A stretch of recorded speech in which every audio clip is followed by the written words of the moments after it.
بسم الله الرحمن الرحيم.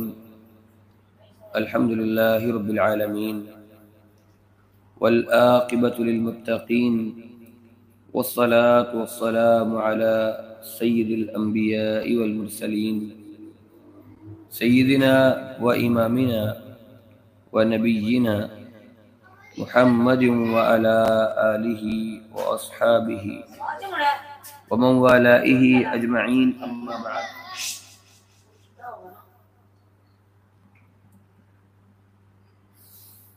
آج الحمدللہ 17 رمضان المبارک ہے، اور 17 رمضان المبارک یہ وہ عظمتوں والا دن ہے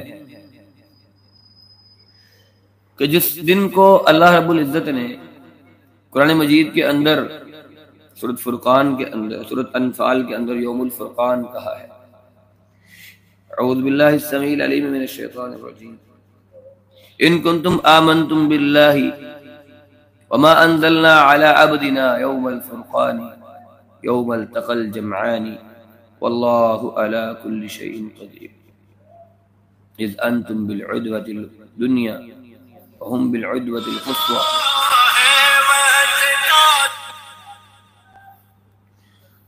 اور اگر تم اللہ اور اس کی نصرت پر ایمان رکھتے ہو تو حق اور باطل میں فرق کرنے کے دن یعنی یوم جنگ بدر کے دن، جس دن دونوں فوجوں کی آپس میں مڈبھیڑ ہو گئی اور اپنے بندے یعنی محمد کریم صلی اللہ علیہ وسلم پر نازل فرمائی اللہ نے وہ مدد، اور اللہ تعالی ہر چیز پر قادر ہے. اسی طرح سورۃ آل عمران کے اندر اللہ رب العزت ارشاد فرماتے ہیں وَلَقَدْ نَصَرَكُمُ اللَّهُ بِبَدْرٍ وَأَنْتُمْ أَذِلَّةٌ فَاتَّقُوا اللَّهَ لَعَلَّكُمْ تَشْكُرُونَ. کہ اللہ تعالیٰ نے جنگ بدر میں بھی تمہاری مدد کی تھی، اور اس وقت تم کمزور تھے، بے سر و سامانی کی حالت میں تھے. اللہ سے ڈرو، اللہ کے احسانوں کو یاد کرو، اللہ کا شکر ادا کرو. مسلمان مکہ مکرمہ سے ہجرت کرتے ہیں، مدینہ کی طرف جاتے ہیں. جیسے ہی مدینہ کے اندر اسلامی ریاست کا وجود کھڑا ہوتا ہے، کفر کے ایوانوں کے اندر زلزلہ آ جاتا ہے کہ اب دنیا اسلام کی برکتوں کو جان لے گی. اسلامی تعلیمات سے انسان کے قلوب اور ان کے اذہان یہ معطر ہونے لگیں گے، تو پھر یہ کفر کا تعفن زدہ وجود یہ کون برداشت کرے گا؟ اس طرف کون آئے گا؟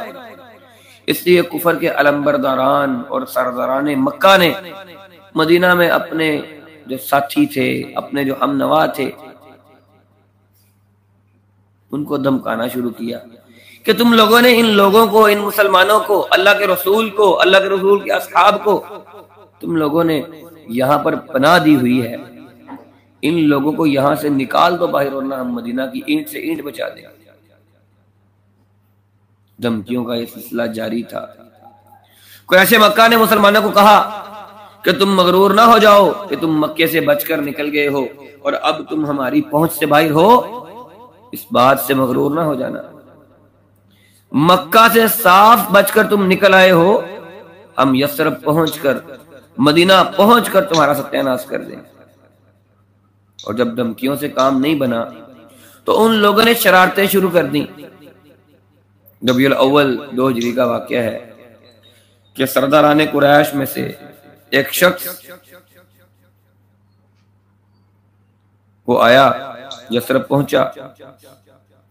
یہ کرز بن جابر فہری تھا، اور مدینے والوں کو ان کے جو مویشی باہر چر رہے تھے لوٹ لیا.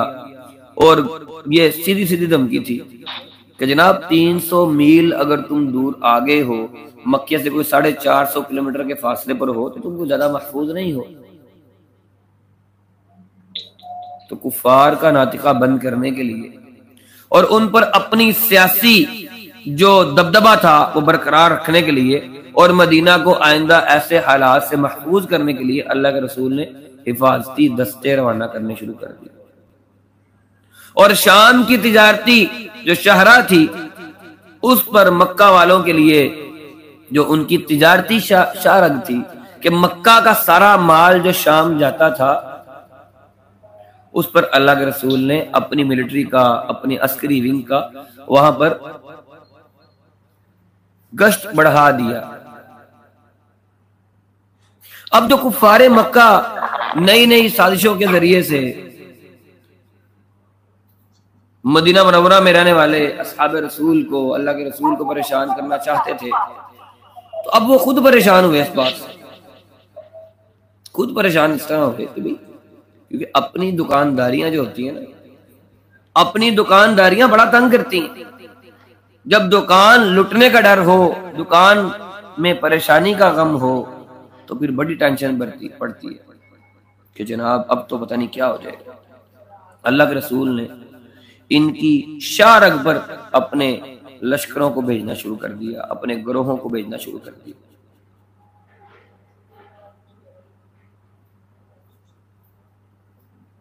اب انہیں کفار کو بھی بہانہ آتا گیا، جس بہانے سے وہ تمام جو سرداران مکہ تھے ان کو اکٹھا کر کے مدینہ پر یرغار کرنے کے لیے ان کی پلاننگ کامیاب ہو گئی، اور اسی بہانے مدینے کے اندر جو ایک نوزائیدہ، ایک بالکل بچوں کی، ایک بالکل چھوٹے بچے کی طرح نئی نئی اسلامی حکومت کا وجود آیا تھا، اس کا خاتمہ ہو جائے گا۔ ہوا یہ کہ ابو سفیان کی قیادت میں، کیونکہ ابھی وہ مسلمان نہیں ہوئے تھے، ایک تجارتی قافلہ وہ روانہ ہوتا ہے شام کی طرف، اور اس میں مکہ مکرمہ کے اکثریت جو قبیلے تھے، جو بڑے لوگ تھے، ان کا مال اس کے اندر لگا ہوا تھا۔ جب وہ قافلہ اپنے ساز و سامان کے ساتھ وہاں گیا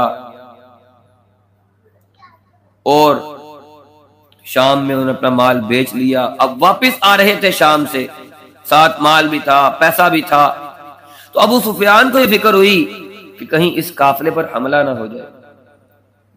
تو اس لیے جب یہ قافلہ دمشق سے روانہ ہوا تو ابو سفیان نے زرقہ کے مقام پر بمدم نامی ایک قاصد کو روانہ کیا مکہ کی جانب کہ قافلے کی حفاظت کے لیے ایک بڑا لشکر آئے، تاکہ قافلہ مدینہ کو آرام سے، اس شاہراہ ریشم کو آرام سے کراس کرے۔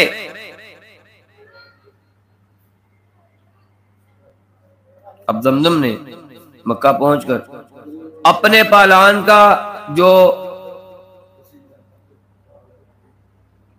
اونٹ کا جو پالان تھا اس کو الٹ دیا، اپنے کپڑے پھاڑ دیے، اور چیخ چیخ کر کہتا ہے کہ محمد اور اس کے ساتھیوں نے قافلے کو لوٹ لیا ہے، قافلے کو لوٹنے کی گھات لگا کر بیٹھے ہوئے ہیں، پہنچو اپنے قافلے کو بچاؤ۔ وہ ایک عظیم لشکر روانہ ہوا، کفاران مکہ کا، قریش کا لشکر، 1000 افراد، 100 گھوڑے، 700 اونٹ، 600 ذرا پوش لوگ، ہتھیار بند لوگ، اور یہ لشکر جو تھا وہ رقص اور سرور کی محفلیں سجاتا ہوا، گاتا بجاتا، عیش اور عشرت میں مستی کی اندر روانہ ہوا۔ اور مکہ سے یہ لوگ نکلے ناشتے گاتے، کچھ 10 دن کے اندر بدر کے مقام پر پہنچے۔ اللہ کے رسول کیونکہ اپنے لشکر کو روانہ کرتے تھے اخبار کے لیے، خبروں کے لیے، لمحہ بلمحہ آگاہی کے لیے، تو آپ کو ابو سفیان کے قافلے کی خبر تھی کہ قریش کا ایک تجارتی قافلہ جس میں 1000 اونٹ اور تقریباً 5-6 لاکھ درہم کا سامان ہے، شام کی طرف سے آ رہا ہے۔ اور اسی طرح ایک کتاب ہے عہد نبوی کے میدان جنگ، ڈاکٹر حمید اللہ اس کے راوی ہیں، وہ یہ لکھتے ہیں کہ اللہ کے رسول کو جو لشکر مکہ سے آ رہا تھا اس کا بھی آپ کو پتا تھا۔ آپ نے اپنے 2 جاسوس مکہ مکرمہ روانہ کیے ہوئے تھے اور وہ خبریں دیتے رہتے تھے۔ آپ نے مدینے میں تمام مسلمانوں کو اکٹھا کیا اور ان سے مشورہ کیا کہ ایک لشکر ایک قافلہ آ رہا ہے جس میں مال ہے، اسباب ہے، محافظ کم ہے، چاہے تو اس پر حملہ کر کے ان کا مال، ان کے اسباب پر قبضہ کر لیں، مکہ والوں کی سیاسی اور معاشی کمر ٹوٹ جائے گی، اور یہ جو منٹ بعد دھمکیاں دیتے ہیں نا، ان کی دھمکیوں کا زاویہ سیٹ ہو جائے گا۔ اور دوسرا لشکر جو اس قافلے کی حفاظت کے لیے مکہ سے آ رہا ہے یا پھر اس سے جنگ کر رہا ہے۔ تو ظاہری بات ہے انسانی فطرت ہے، نرم چیز کی طرف، آسان چیز کی طرف انسان بڑھتا ہے۔ تو بیشتر لوگوں کی رائے یہ تھی کہ اس قافلے پر حملہ کر لیا جائے، لیکن اللہ کے رسول کی جو منشا تھی وہ دوسری تھی۔ آپ نے مشورتاً یہ سوال کئی بار دہرایا۔ اب جو اہل ایمان تھے وہ تو یہ سمجھ گئے کہ یہ بازی عشق کی بازی ہے، تو سب سے پہلے سیدنا ابو بکر صدیق رضی اللہ تعالی عنہ نے یہ کہا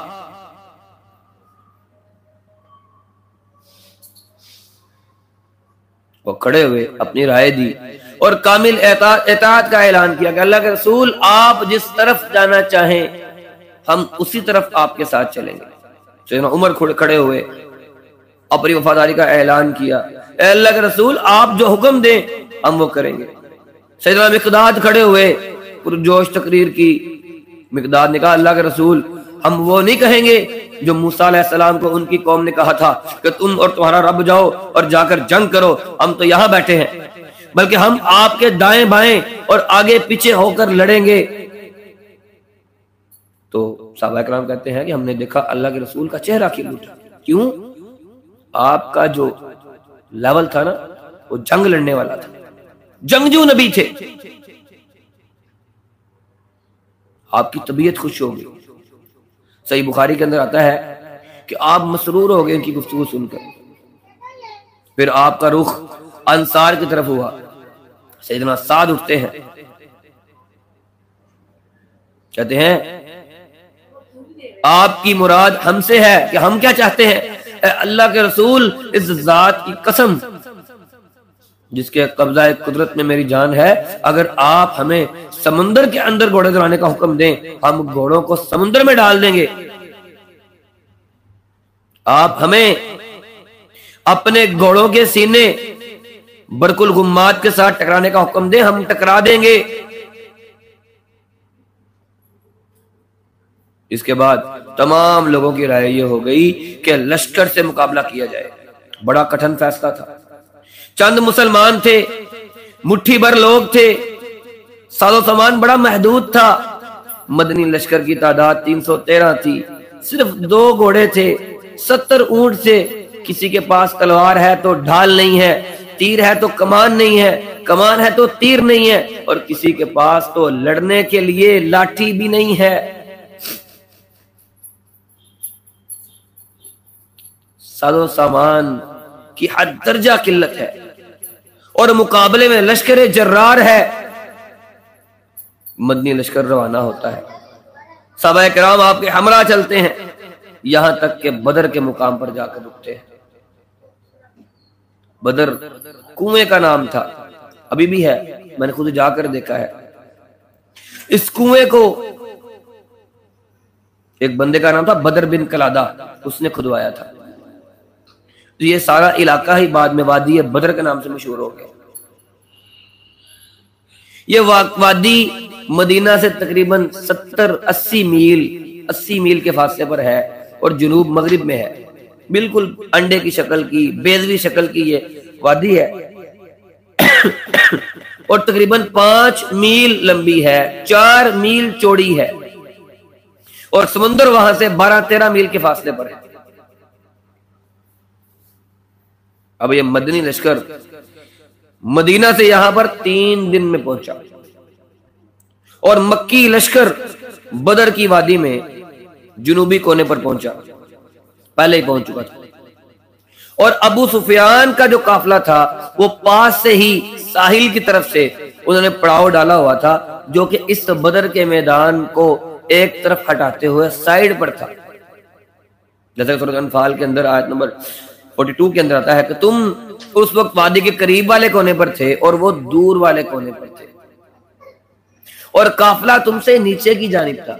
اب یہ 2 لشکر تو آمنے سامنے تھے، اور وہ قافلہ جس کی وجہ سے، جس کے نام سے یہ دونوں لشکر یہاں پر اکٹھے ہوئے تھے، انہوں نے سائیڈ بچا کر پانسا پلٹ کر وہ ایک سائیڈ پر تھے۔ اب تینوں ایک ہی وقت میں ایک ہی جگہ پر تھے، اور اللہ پاک یہ فرماتے ہیں کہ اگر تم لوگ آپس میں وعدہ کرتے تو ہرگز یہ وعدہ وفا نہ ہوتا، ہرگز تم لوگ اس مقام پر اکٹھے نہ ہو سکتے، کیونکہ اللہ رب العزت کی منشا تھی آج کے دن کو یوم الفرقان بنا دینا۔ اللہ کی منشا تھی کہ آج کا دن، آج کفر اور اسلام یہ دونوں کا ایسا آمنا سامنا ہو کہ قیامت کی دیواروں تک یہ ایک فخریہ قسم کا دن بن جائے کہ 17 رمضان کو مسلمان مجاہدین اور کفار یہ مشرکین یہ آمنے سامنے ہوئے تھے، اور اللہ کی نصرت کس طرح سے میدان کے اندر اتری تھی۔ میدان بدر ابھی لگا نہیں ہے، اللہ کی پہلی رحمت نازل ہو گئی، اللہ رب العزت نے میدان کے اندر بارش ڈال دی۔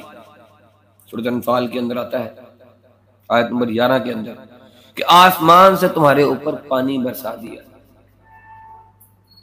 مسلمان کسی اور چکر میں تھے، کسی اور ٹینشن میں تھے، اللہ نے اپنی رحمت کسی اور انداز میں کر دی، بارش سے ریت بیٹھ گئی، وضو اور غسل کے لیے پانی جمع ہو گیا، کفار نیچے تھے ان کی طرف کیچڑ جانے لگا۔ اس بران رحمت نے ان کے جسموں کو احداث سے، پلیدگیوں سے، ناپاکیوں سے پاک کر دیا، جو دلوں کے اندر شیطانی وسوسے تھے ان کو دور کر دیا۔ پھر ریت کے جم جانے سے ظاہری طور پر ان کے قدم جم گئے، ان کے دل کے اندر سے ان کے دل مضبوط ہو گئے۔ اذ یغشیکم النعاس، میدان بدر میں اللہ کی مدد کی دوسری شکل اس طرح آئی، اللہ نے اونگ طاری کر دی، آنکھیں کھلی تو سکون تھا۔ ذرا سوچ کر دیکھیں، لشکر دشمن کا سامنے ہے اور مسلمانوں کو نیند آ رہی ہے، دل سکون سے بھرے ہوئے ہیں۔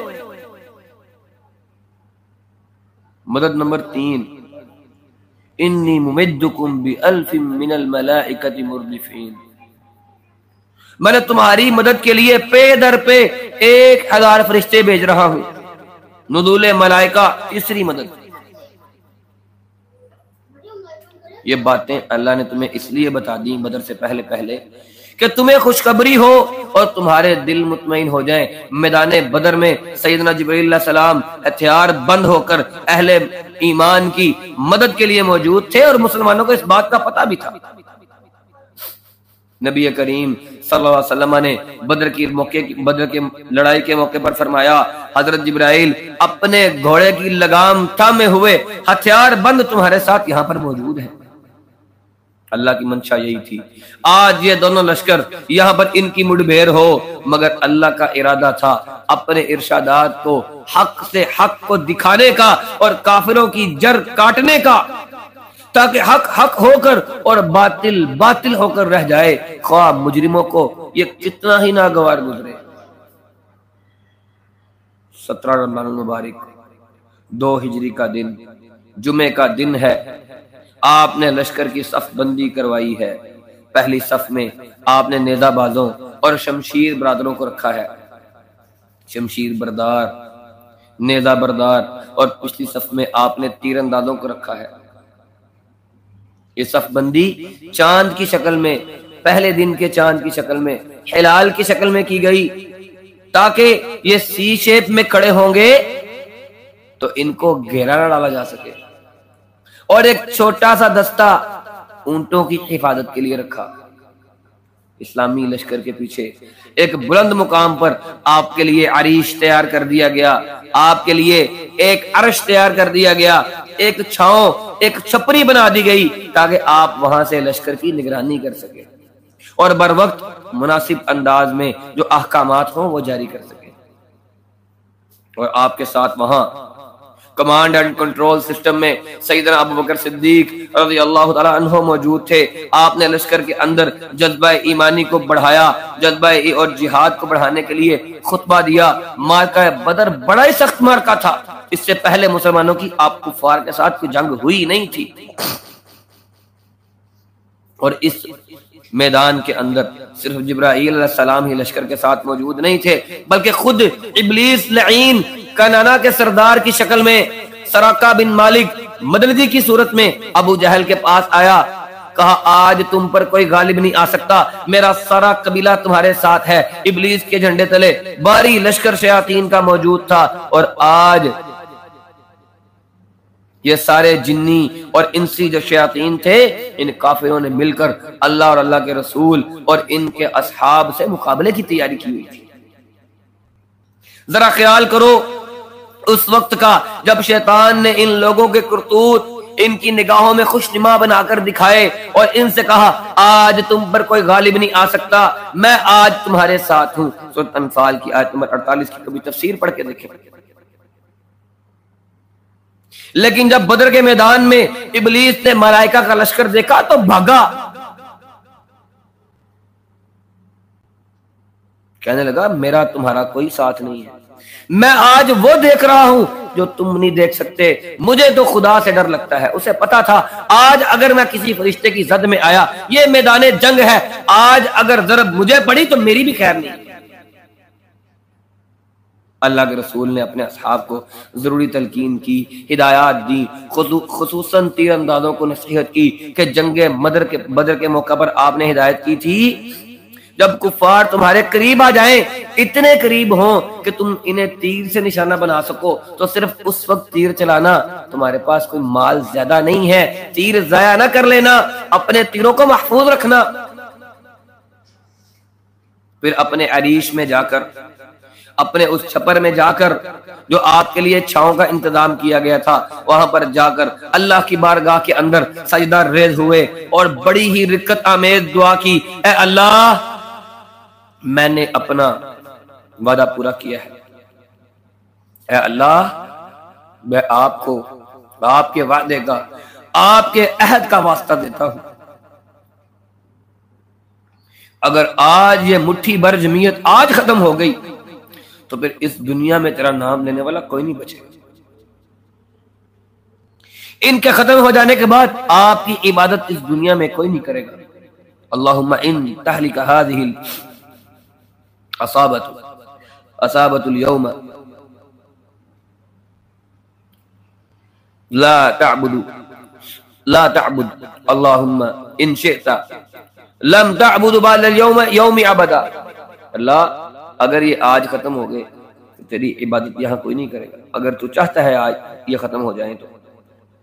سیدنا ابوبکر صدیق نے آپ کا بازو تھام لیا، عرض کیا اللہ کے رسول بس کیجئے، کیوں کہ آپ اپنے بازو اٹھا رہے تھے، دعا کرتے کرتے آپ کی چادر آپ کے کندھے سے گرتی جاتی تھی، سیدنا ابوبکر اس کو سنبھالتے تھے، بار بار آپ کے کندھوں پر آپ کی کملی کو رکھتے تھے۔ اس کے بعد آپ اپنے خیمے سے باہر آئے، آپ کی زبان مبارک کے اندر یہ جملہ تھا، ان قریب کفار کے لشکر کو شکست ہوگی، یہ پیٹ پھیر کر بھاگیں گے۔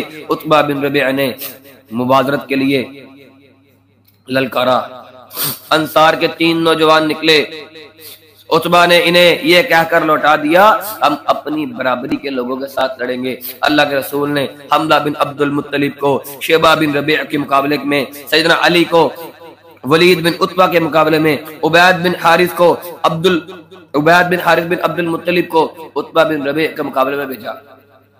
اللہ کے رسول کا ذرا یہاں پر اسوہ دیکھیں کہ صفے درست کرنے کے بعد اللہ کی بارگاہ میں دعا کی ہے، اور جب خون دینے کی باری آئی ہے تو سب سے پہلے اپنے عزیزوں کو پیش کیا ہے، اپنے چچا کو، اپنے چچا کے بیٹے کو اور اپنے کزن کو پیش کیا ہے۔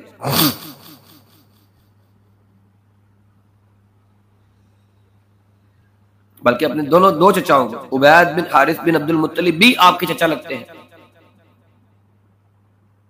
اور ایک اپنے کزن کو سیدنا علی رضی اللہ تعالیٰ عنہ کو، اپنے اقربا کا خون پہلے اللہ کی راہ میں پیش کیا۔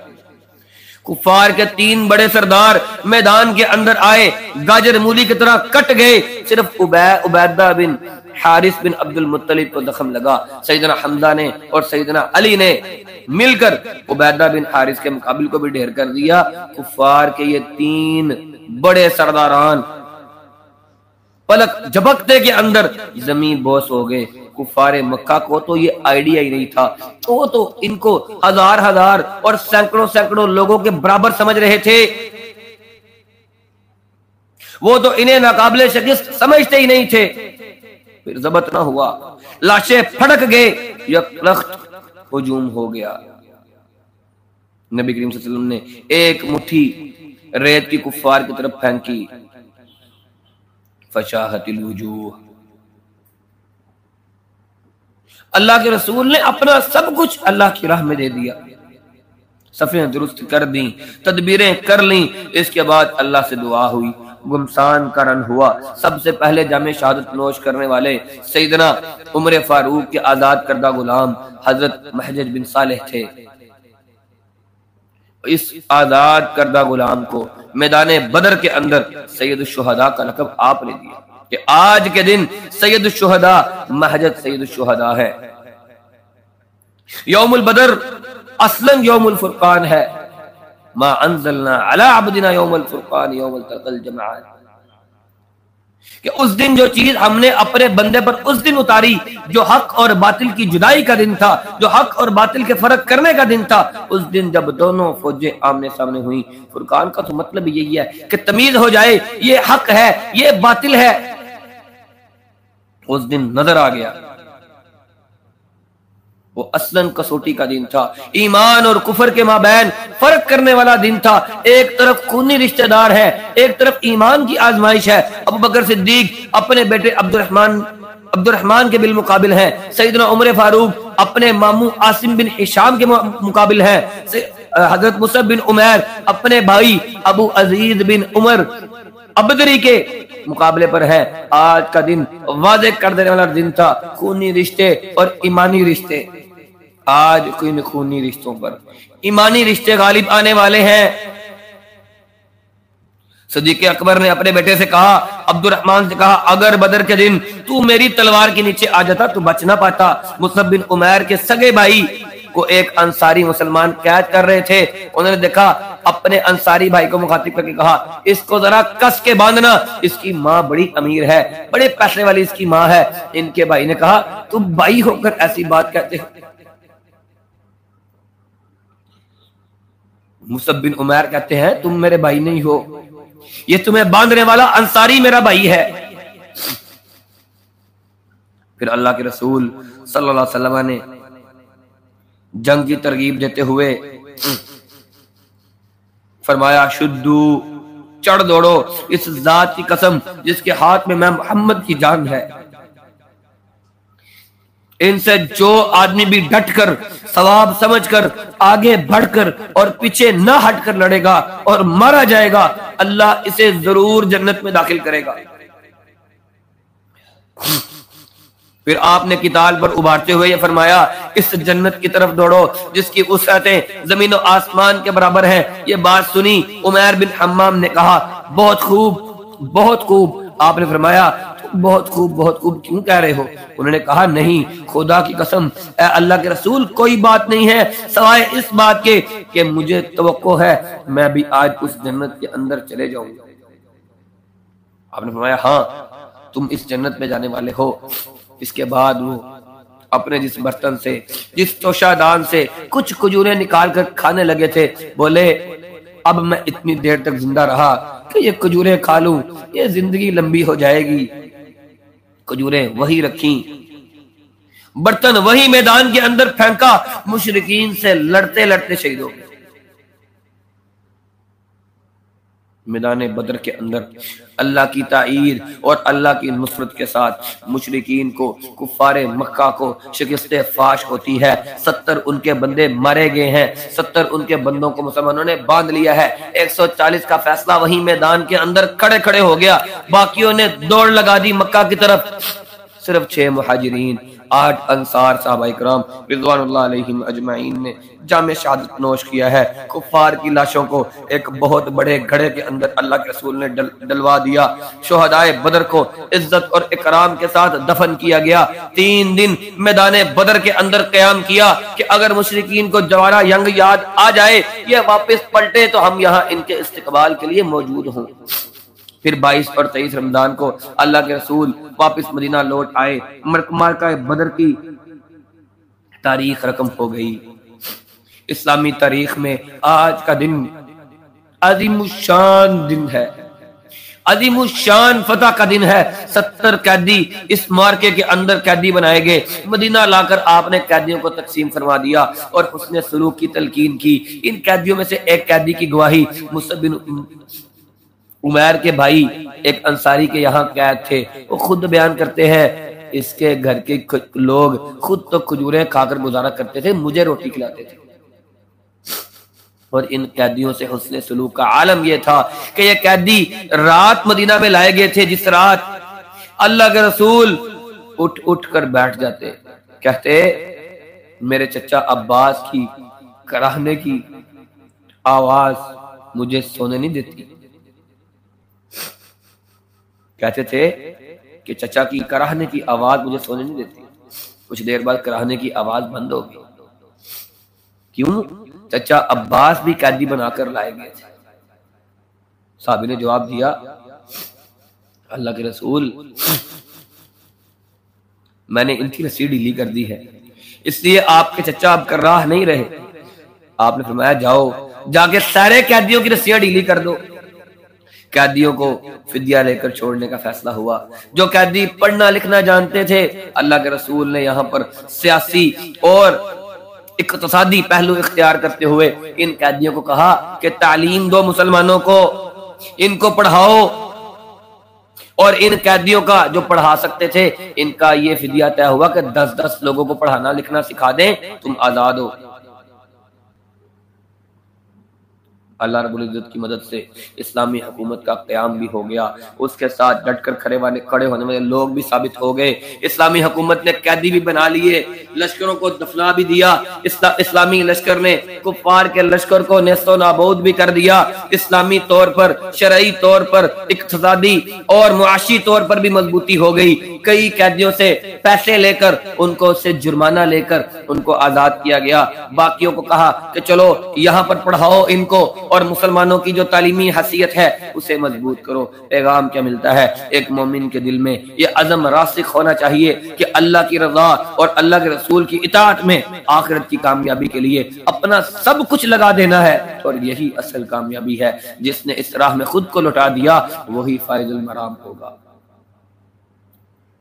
پھر اس کے بعد ہمیں یہ چاہیے کہ اللہ رب العزت کے اس فرمان کی تصویر بننا ہے ہم نے، یہی وہ کامیابی کا راستہ ہے۔ اے ایمان والو، جب تم کفار کے دو بدو مقابل ہو جاؤ پھر تم نے پشت نہیں پھیرنی۔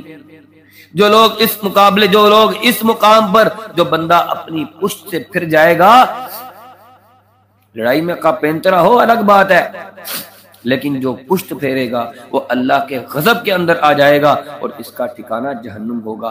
پیٹ پھیر کر بھاگنے کی مسلمان کو میدان سے اجازت نہیں ہے۔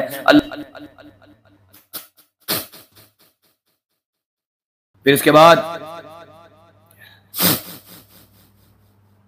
باطل کی عصری قوت کی جو برتری ہے اس سے خوف کھائے بغیر اپنے پاس موجود وسائل کو یکجا کر کے اللہ کے راستے میں ڈٹ جائیں، ثابت قدم رہیں، جنت کے طالب بنیں، اور طلب بھی ایسی ہو کہ دنیا میں رہتے ہوئے اس اللہ کی جنت کی خوشبو آنے لگے۔ جب تک ایسی فضا قائم نہیں ہوگی یہ ذلت اور رسوائی، یہ مسکنت ہمارا ساتھ نہیں چھوڑے گی۔ آج بھی دنیا کے اندر مسلمان جہاں کہیں بھی ان کفار کی، ان امریکہ کی اور برطانیہ کی اور اس اسرائیل کی عسکری برتری سے بے پرواہ ہو کر لڑ رہے ہیں، وہاں پر دیکھ رہے ہیں مسلمان ڈٹے ہوئے ہیں۔ اللہ کی تائید اور نصرت انہیں مل رہی ہے۔ اللہ کی تائید اور نصرت آپ کو ہر میدان کے اندر ملے گی، لیکن کس وقت؟ اسی وقت جب آپ باطل کی عسکری قوت سے کی برتری سے خوف کھائے بغیر اپنے پاس موجود وسائل کو یکجا کر کے اللہ کے سہارے پر ڈٹ جائیں گے۔ تو اللہ کی مدد نصرت آپ کے شامل حال ہوگی۔ لیکن جہاں پر مسلمانوں نے راہ فرار اختیار کی ہے، ثابت قدمی کو ترک کر کے بزدلی کو گلے لگایا ہے، وہاں ذلت اور مسکنت آج ہمارا مقدر بنی ہوئی ہے۔ آج ضرورت اس امر کی ہے کہ اللہ کی تائید اور نصرت اور ایمانی قوت کے ساتھ ظالم کے خلاف جنگ کی جائے۔ ظالم کے مقابلے میں اگر کھجور کی ٹہنی بھی میسر ہو تو اسی کو لے کر ڈٹ جائیں، ثابت قدم رہیں۔ تو آج بھی فرشتے آپ کی مدد اور نصرت کے لیے اتریں گے۔ اقبال نے کہا تھا فضائے بدر پیدا کر، فرشتے تیری نصرت کو اتر سکتے ہیں گردوں سے قطار اندر۔ وآخر دعوانا ان الحمدللہ رب العالمین۔ کسی طالب علم کا کوئی سوال ہو تو سوال کر سکتے ہیں۔